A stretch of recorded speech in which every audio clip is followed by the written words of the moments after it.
World Wildlife Fund, más conocido como WWF, y este símbolo del panda.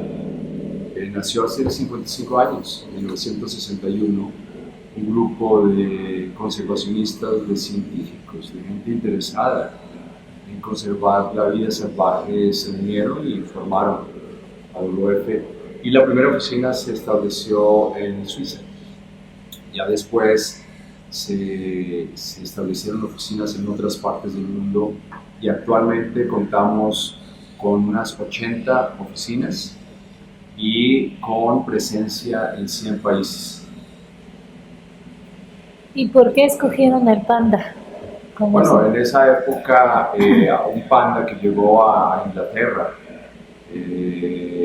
regalado por el gobierno chino, estuvo en el zoológico y fue uno de los símbolos que uno de los padres fundadores empezó a dibujar, y pensó que ese era un buen símbolo. Y es una especie, panda gigante, que ha estado en peligro de extinción durante muchos años. Ahora, las buenas noticias es que apenas hace un mes se declaró que el panda, debido a los esfuerzos principalmente del gobierno chino y del WWF, ya no está en peligro de extinción. Y creo que el panda es también una manera de comunicarle a la gente esta universalidad de lo que hace el WWF. Entonces, es una organización independiente, es la organización de conservación independiente más grande que existe, y lo que yo creo que nos diferenciaría es que trabajamos con todos los sectores de la sociedad.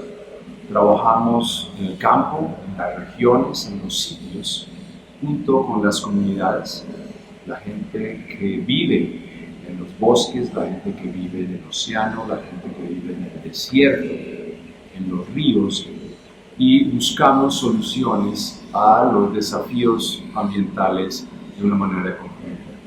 Trabajamos cercanamente con las autoridades, aunque somos una organización de la sociedad civil no gubernamental.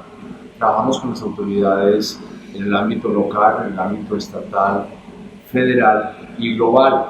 Entonces tenemos unas muy buenas relaciones con el sector privado, tratando de buscar áreas en donde podamos coincidir.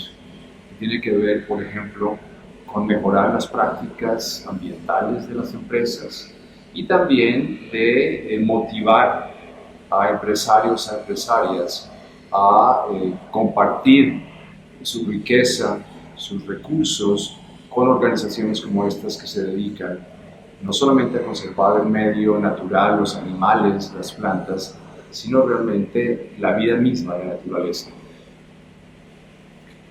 ¿Y cuáles son los retos que tienen? ¿Cuáles son los focos rojos que tienen ahora ustedes en el mundo? Bueno, el primer tema es, siendo una organización que nos dedicamos a la conservación de la biodiversidad, y la biodiversidad se puede entender como este conjunto de especies, de animales y vegetales, pero también todos los procesos ambientales que están relacionados con esas especies. La biodiversidad incluye los servicios ambientales, es decir, el oxígeno que nos dan los árboles, por ejemplo, cuando absorben el dióxido de carbono y sacan oxígeno, los ríos, los mares. Entonces, la biodiversidad es esta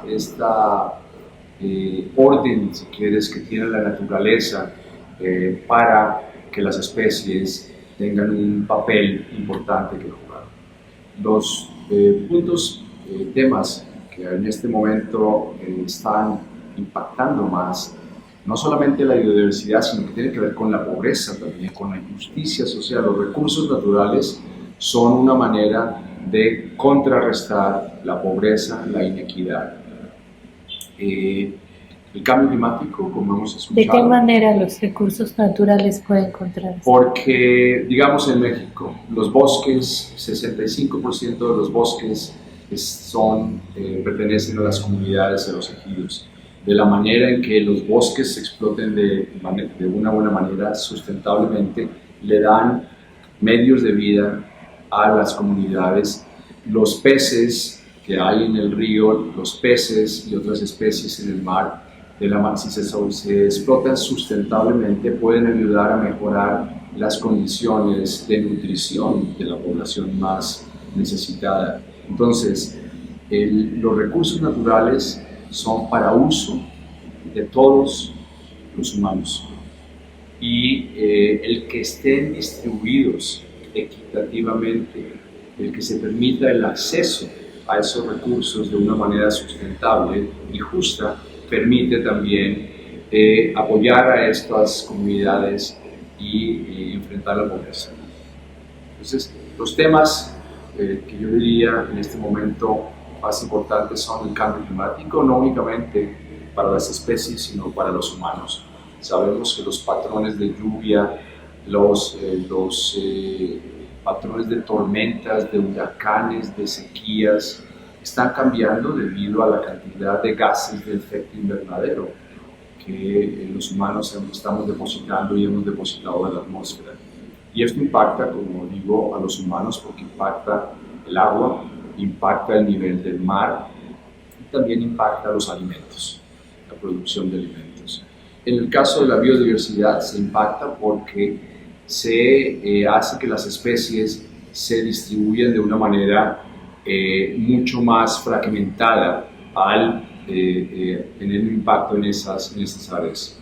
Por otro lado, la pérdida de biodiversidad debido a la destrucción de hábitat es probablemente uno de los factores más importantes que estamos perdiendo especies, tanto animales como vegetales, que estamos perdiendo estos servicios ambientales de que hablamos, destrucción que se puede dar por cambio de uso del suelo para la agricultura.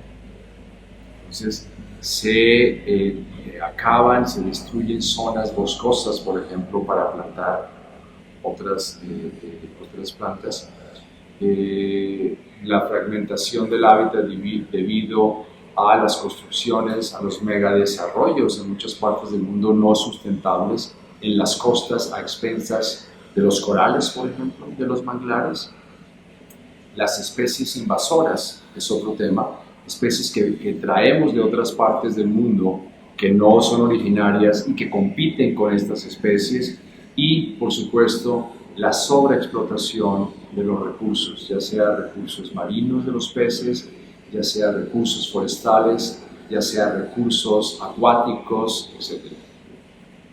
¿Y cuál es la labor del fondo para contrarrestar o para ayudar a que eso se corrija? Entonces, WWF trabaja, como te dije antes, mencioné antes, en muchos países. Y las particularidades de cada país pues hay que respetarlas. La manera de hacer conservación o buscar la sustentabilidad no es lo mismo en Noruega que en México, ni en la República Dominicana que en Senegal. Entonces hay ciertas particularidades que tienen que ver con la cultura, la economía y la organización social. Y lo que hace WWF es trabajar muy cercanamente con los actores en esos países. En el caso de México, por ejemplo, trabajamos muy cercanamente con las comunidades, aprendiendo de las comunidades, de ese gran acervo de experiencia que ellos han acumulado en manejar sus recursos, pero también asesorándolos técnicamente, canalizando recursos financieros para proyectos de muchas organizaciones sociales de México. Esto no es de una sola organización, esto tiene que ver con cómo la sociedad civil se organiza para trabajar de esta manera. Trabajando con las autoridades en lo que tiene que ver con el establecimiento de políticas públicas, por ejemplo, políticas públicas para hacer la pesca más eficiente, sustentable, hacer la extracción del agua de una manera más racional y adaptarnos al cambio climático. Y seguramente con el sector privado, con las empresas, que buscamos precisamente eso, esta sustentabilidad de las materias primas que esas empresas utilizan. Y, muy importante para nosotros, con el ciudadano común y corriente, con el individuo, con las personas, mujeres, niños, jóvenes, hombres de cualquier edad, que están interesados y comprometidos para cuidar este hogar que es de todos. ¿Nos puede dar un ejemplo concreto de, por ejemplo, cómo ustedes han trabajado en alguna comunidad? Así es. Uno que es cercano aquí, en la biosfera, en la reserva de la biosfera de la mariposa monarca, por ejemplo, aquí en Michoacán y en el Estado de México. Llevamos trabajando casi 20 años. Cuando se declaró esta reserva de la biosfera que alberga las mariposas migratorias que vienen desde Canadá, Estados Unidos, a hibernar a México. Entonces llegan a estos bosques muy altos, de 2.500, 3.000 metros de altura, de oyamel, de pino, en las montañas de Michoacán y en el Estado de México. Entonces, cuando se declaró la reserva como un sitio en donde no se puede cortar los árboles, trabajamos con las comunidades para darles opciones alternativas económicas. Entonces, con donaciones del sector empresarial, con contribuciones de la gente, con contribuciones de las partes o las personas, los filántropos en México, hemos podido apoyar a esas comunidades. Primero, para que no talen el bosque. Vale más el bosque en pie que el bosque talado para y las próximas generaciones, ayudándolos a establecer negocios que tienen que ver, por ejemplo, con viveros en donde producen árboles, planta de árboles que venden a otras comunidades, que venden al gobierno federal para programas de reforestación y que ellos mismos usan para plantar. Ecoturismo, porque es una zona visitada con entre 80 y 100 mil turistas al año, entre enero y marzo que está la mariposa. Entonces, entrenándolos para que los guías turísticos contribuyan a que el visitante tenga una mejor experiencia.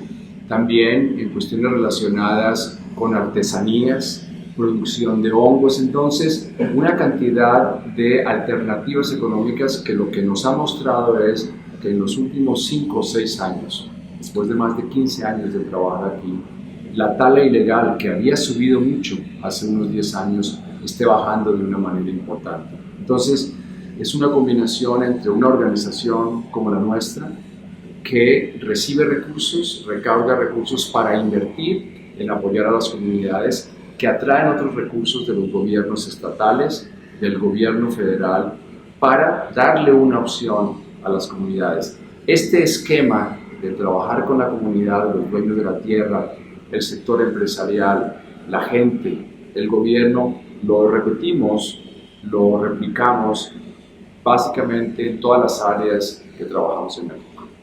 Este panda lo decidí poner sentado en unas mandíbulas de un tiburón blanco, probablemente el mayor depredador marino, para recordarme y recordarnos siempre que por más grande que sea una organización, por más relevancia, por más conocida, tenemos que ser humildes. Tenemos que reconocer que el trabajo que hacemos no lo podemos hacer solos, sino necesitamos la participación de otras organizaciones y sobre todo de la gente común y corriente. Entonces es un recordatorio de que hay que ser humildes constantemente. ¿Pero por qué